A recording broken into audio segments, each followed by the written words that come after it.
Hey everyone, welcome back to Inside Indiana Overtime. Alex McCarthy, Jordan Gusky. We're here at Assembly Hall where we watched Indiana beat Alcorn State 112 to 70. One of, I think I can say safely that I've been covering this team for 4 years. One of the least exciting or interesting games that I have ever watched in this building. As you could kind of predict going in, I mean Alcorn State 0-6 now, ranked right at the bottom of every kind of. All right. Yeah. See, the game is making us sick. Like we um, ranked at basically the bottom of every ranking you can think of, and Indiana didn't really play very well and still won by 42.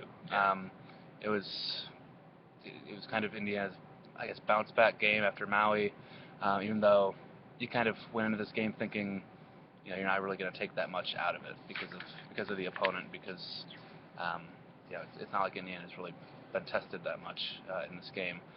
What were some of the things that stood out to you? Obviously, James Blackman had a career day. He had 33 points, which is the highest of any player in the Tom Crean era at IU. But what else stood out to you today? Obviously, when you shoot the ball as well as Indiana did, that's really going to help. Mm-hmm. It's hard to hit the century mark, and to get 112, you're going to have to shoot the ball well, and that's what they did, especially to start the game. I remember looking at the stats broadcast, and every couple minutes it would say like IU made the last five field goals or 6 or 7, and they were draining shots from behind the arc. It was every time an IU player went up for a shot, I was like, all right, that's going in. Yep. They they had the confidence in me, and I wasn't even on the court.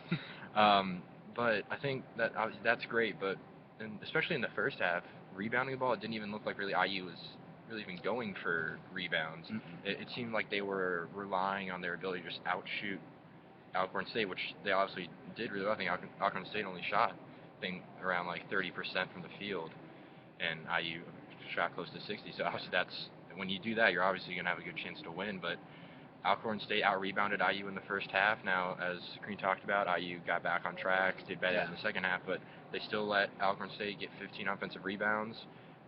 Alcorn State scored a lot of points off of IU turnovers, which are still a problem today. Yeah, they scored 18 points off turnovers, 14 on second chance points. Yeah, it wasn't like one player was really turning the ball over a lot as we had seen in Maui, but what we did see is that every player had like a couple of times where they would make a mistake, and while when you're just looking at the stat sheet, that's not a huge deal, but against a team like Duke on Wednesday, or when they're playing in their Big Ten season, that's really going to add up. Alcorn State might not be able to capitalize as much. I mean, they still had those 32 points when you score nearly half your points off IU mistakes. That's not going to bode well when you play a team like Duke.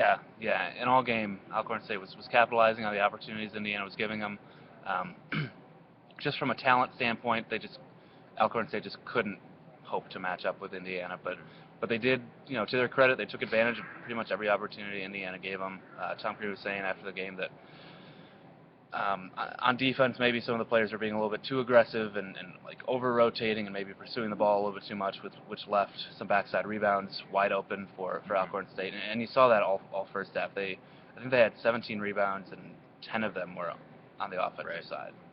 And that led to, all these second chance points and all the very easy buckets when it's just you and the basket basically when you get those putbacks like that. So that's obviously something Indiana needs to clean up because, like you said, I mean, when Indiana's playing against the best teams in the country or like mediocre teams, exactly, when they're playing Wake Forest, a team that barely beat Rutgers tonight, they're gonna be able to capitalize and they're gonna be able to run you and beat you. But Indiana wasn't really tested very much at all tonight. I don't think we really learned that much about Indiana. But I don't know. That's kind of where we are. A couple days away from Indiana traveling to Durham, North Carolina, to play Duke. I think they're ranked 7th right now, defending national champions. That's going to be interesting. It might be ugly, but whatever it is, we'll be watching. We'll be reporting on it. So, be looking forward to that. But for now, we're going to get out of here. We're going to get on with our lives, and hopefully you do too. We'll talk to you on Wednesday when IU plays Duke. Thanks for watching, and we'll talk to you soon.